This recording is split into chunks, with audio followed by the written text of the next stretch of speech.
Hey, what's up? Good morning. You on the line with Kyle Henderson. Who on the line with and where you calling in from? Kyle, man, I got in first today. Good morning, brother. How you doing? What's up, man? Who am on the line with and where you calling in from? This is Daniel. I've called a couple times. I've really learned to appreciate your content that you're putting out. Yeah. So I keep calling. No, I appreciate it, man. And like, I get so many. The area codes have certainly. I've upped my area code game. That's something for whatever reason. I've been good with area codes and I've been good with flags. You show me a flag, I know where the flag is from. Whether that's in this great country or other countries, I don't know why. I think it might it's because I played a lot of FIFA soccer. And I learned the teams by the flag. It's kind of a weird thing that I have. Anyways, I'm feeling amazing. Got a workout in this morning. I led the group. I had the opportunity to lead 27 men this morning, which was really amazing. And, it's a high intensity type workout. And my message to them, whoever leads has a message. And my message was this: have an objective.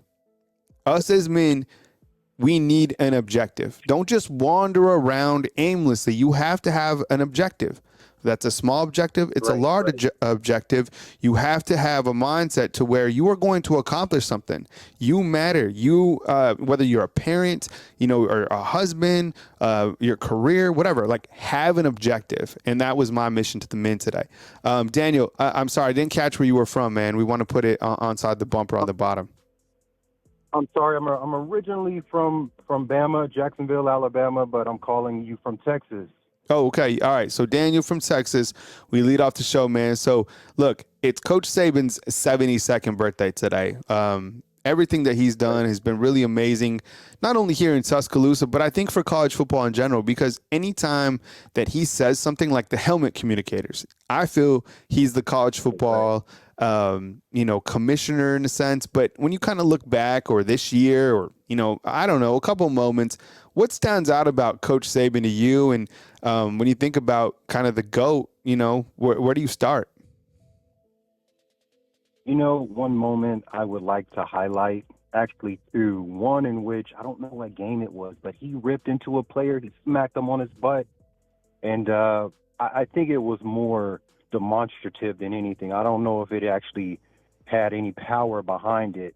And I forget what game that was, but it's a clip it's shown often. That was one of the moments. Mm-hmm. It's just a coach, he's just in it, just coaching his team up, letting them know when they do right, letting them know when they do wrong. But the other moment that I don't think you're going to hear at all is when he decided, his players came to him and said, hey, we want to walk. We want to march around the university. Mm-hmm. I think some social type stuff was going on, and something of that nature was going on. And they came to him like, hey, Coach, we want to do this for this reason. Yeah. And Coach was right there with them. Mm-hmm. He was out marching with them. And I don't believe that some coaches will listen to, their players, these young men or women, and march with them, for that cause. Mm-hmm. But Coach decided to look outside of himself and understand what was going on in the world, and he decided to march with the team. So I thought that was outstanding, and it was good to see. So a couple of moments that I look at. And I was thinking about this. So since I've been here in 6 years, it's been a highly impactful 6 years of what has happened here at Alabama, right?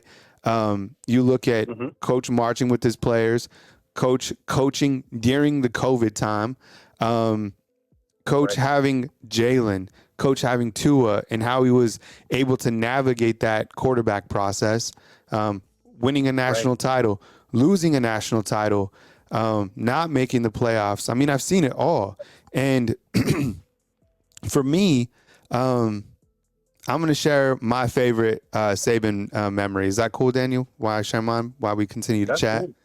Cool. And we'll warm up the show. I got a fresh cut, by the way, at this place. I'm going to show you guys. Spot is called Rivera's here in Tuscaloosa, Alabama. Tell them Kyle Henderson sent you. I mean, like, the attention to detail is like spot. Okay, so my favorite moment about Saban is comes during the COVID year. Okay. And I was talking about this recently. Okay. So Coach Saban gets COVID, and remember he like tested out of it, and then he was able to come back to coach one of the games. Well, later on in the season, he gets COVID and he has to miss, guess which game? Auburn, right? The Iron Bowl. And it's here in Tuscaloosa. And hang tight because it's going to be a little story, but I'm going to set the ground for it. And so coach is missing the Iron Bowl. You guys remember this? And who steps on the field and coaches the team? It was another coach who coached. It was Steve Sarkisian. Steve Sarkisian came out and he walked the field. And there's a beautiful article and a hilarious article written by Chris Lowe about Saban's experience not coaching. And I strongly feel that him missing that game propelled him to have more life in his career. So the funny part is obviously not coaching the game, but he had his experience from watching the game at his house. And so he has to quarantine, and he has obviously a 2-story house. So he's in the top and Miss Terry's on the bottom. And he has 2 TVs. One is a direct feed to the game, like before, because when you're at a game, you're many seconds above like the TV, right? And then he has like the CBS broadcast. So he has 2 TVs, and what he realized was that you can watch, basically the play twice. But there's an hour and a half period where the head coach cannot talk to anybody on the staff, no cell phone communication. So you lose all control at that time. And so they're like, what did you do, coach? And he's like, nothing. And they're like, what do you mean? He's like, nothing. I got in my car and drove around Tuscaloosa just like doing nothing. And so he gets back to his house and he goes up to the second story and he's watching the game. And of course it's the Iron Bowl. So a bunch of things are going on. So Miss Terry is on the bottom level and she is cheering and she's like all excited. And he's up top and he's thinking, he's like, what the hell could she be cheering about? And he's like stomping on the ground and he's mad. So like that whole experience was just hilarious how he kind of put it in context. But I think what it did was it gave him insight to what it would be like not coaching. And I think that really propelled him to continue to coach because he's at a spot in his life where he could do other things. He could clearly go and work for ESPN. He could go to wherever he wanted to and continue to coach or organizational leader or lead Mercedes. But I think he's happiest coaching these guys. And this year in particular, he's had to coach those guys. And he's had to be a mentor. That's why in the in the fall, when receivers were dropping passes and there was a great quarterback bake-off, he was happy because he's a coach. And this team needed to be coached, and it still does. That's why he's having a good time with it. Not to say that he didn't have a great time coaching those other teams or whatever. It's just like he's a coach, and coaches, what do they like to do? They like to coach football. So yeah, I just wanted to kind of share that moment with you guys. Like, I think it's hilarious. Daniel, when we look to this game, Alabama, LSU, we talked about X factors yesterday, but who specifically needs the football in this game? Kind of what are you looking for when we look to Alabama versus LSU? 2 things. The player, to be direct to answer your question, Amari Niblack. I think that when you think about scheming for Alabama, you understand that Burton is going to be a first target. You understand that Isaiah Bond has been very instrumental, in these wins and catches at key times and things like that. But I don't necessarily know if you're really scheming for Niblack to catch, a great deal of balls and be so effective. So I'm really adding him into my offensive game plan to see if we can get some mismatches somewhere, with their DBs, their linebackers, and get him the ball. Once you start to do that, I think it's going to open things up. Other than that, so that's my player to get the ball to. I was going to say Isaiah Bond, definitely get him the ball, but I feel like they're going to scheme for him. I still think he's going to be effective. So for me, it's Niblack. The other thing is what I think we have to do. I was listening to Jalen Milroe on the presser, I believe, yesterday. He asked a question. It's like, people really are looking for you to use your legs. And, Milroe responded, people like to talk about my legs and things like that. But he held up his hands. Yeah, I practice on running this much, 0. Yeah. He was like, I really try to do what the play calls for. You probably, heard this presser. You probably were there. And what troubled me is that this is LSU. Maybe I'm overreacting, Kyle, but this is LSU. He said, the coach wants me to be a point guard. And I'm thinking to myself, a point guard will do whatever it takes. He'll facilitate the ball. If there is 3 yards to pick up and the Red Sea parts and you're still thinking about passing the ball instead of using your feet, I'm thinking, yeah, that's what the play calls for, Milroe. I want him to be in the mindset this game, LSU week, to understand that his feet are such a great tool. It's such a great asset. It's also a part of the reason he's back there. So just, who understands what it is to facilitate and be a point guard? That quarterback is on the other side of the ball. He's wearing white and yellow and or gold and purple, whatever. He's wearing those colors. That's part of the reason he understands the power of his feet and the dimension it can add to LSU's offense. The play's breaking down. We need 4 yards.